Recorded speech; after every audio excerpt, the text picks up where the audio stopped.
Assalamualaikum warahmatullahi wabarakatuh. Bagaimana kabarnya Sholi-Sholihah SDIT Al-Aqsa? Semoga semuanya tetap sehat selalu ya. Amin. Bismillahirrahmanirrahim. Di video kali ini Ustazah akan menjelaskan materi Sirah kelas 3 bab Hijrah ke Yatsrib. Mohon diperhatikan baik-baik. Sebelumnya Ustazah ingin mengingatkan kepada teman-teman, masih ingatkah kalian tentang cerita minggu kemarin, yaitu Baiat Aqabah kedua yang dilaksanakan oleh Rasulullah SAW kepada 75 muslim dari Yatsrib di Bukit Aqabah yang tidak terlihat oleh siapapun. Masih ingat ya cerita itu? Sholi-Sholihah, peristiwa Baiat Aqabah kedua ini selesai pada saat tengah malam di celah bukit atau Gunung Aqabah, jauh dari masyarakat ramai. Jadi di sana sepi sekali, Sholi-Sholihah.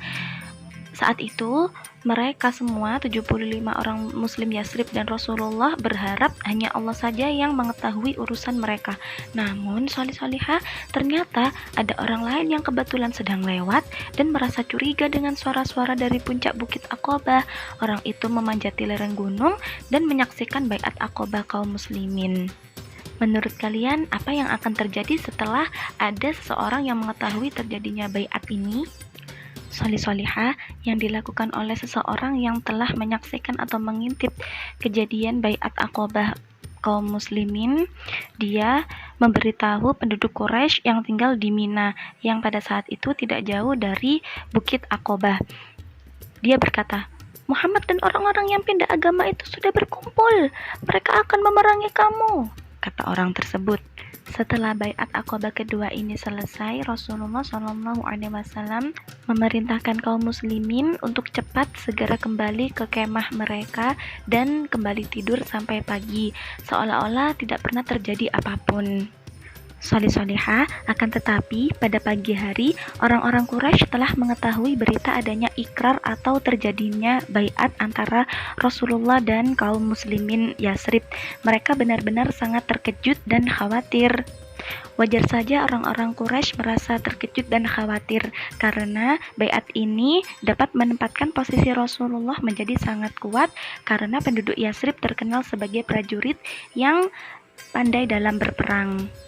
Kaum muslimin yang mengikuti baiat memang bergerak diam-diam sehingga tidak ada yang tahu jika semalam terjadi Baiat Aqabah kedua. Kaum Ansor adalah kaum muslimin dari Yatsrib atau Madinah. Kaum Ansor mendapat julukan dari Rasulullah SAW sebagai para penolong. Karena Islam berkembang dengan kuat di kota Yatsrib, padahal awalnya semuanya mengira bahwa dakwah Islam akan berputar di sekitar Mekah saja. Tanpa membuang waktu lagi, Rasulullah SAW memerintahkan para sahabatnya menyusul kaum Ansor untuk pergi ke Yatsrib. Dengan sangat cerdik, beliau memerintahkan kaum muslimin hijrah dengan berpencar-pencar atau berangsur-angsur agar orang-orang Quraisy tidak mengetahuinya. Namun Sholi-Sholihah, ketika orang-orang Quraisy mengetahui perginya kaum muslimin ini ke Yatsrib, mereka berusaha untuk mencegahnya. Orang-orang Quraisy berkata, "Tahan mereka yang mencoba mengungsi itu, kurung orang yang mencoba pergi," kata pemimpin orang-orang Quraisy.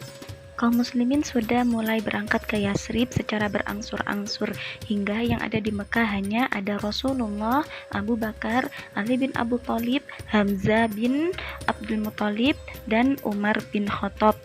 Sholi-Sholihah, akhirnya Hamzah berangkat bersama beberapa orang, namun beda dengan saudara-saudara muslim yang lainnya.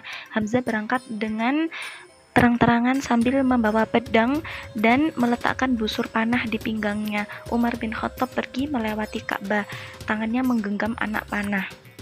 Orang-orang Quraisy hingga tidak berani mencegah perjalanan Hamzah dan rombongannya. Sholi-Sholihah, kini tinggal Rasulullah, Abu Bakar, dan Ali bin Abu Thalib yang belum berhijrah dan yang masih di Mekah. Melihat Rasulullah kini sendirian karena semua sahabatnya sudah banyak yang sudah berangkat ke Yatsrib, para pemuka Quraisy pun segera merencanakan suatu jahat untuk mencelakakan beliau. Apakah itu? Insya Allah akan Ustazah ceritakan minggu depan. Alhamdulillahirrabbilalamin, teman-teman sudah mempelajari sirah hari ini. Sekarang waktunya teman-teman untuk belajar. Mohon perhatikan tugas teman-teman yang ada di video berikut ini. Cukup sekian dari Ustazah, semoga bermanfaat. Wassalamualaikum warahmatullahi wabarakatuh.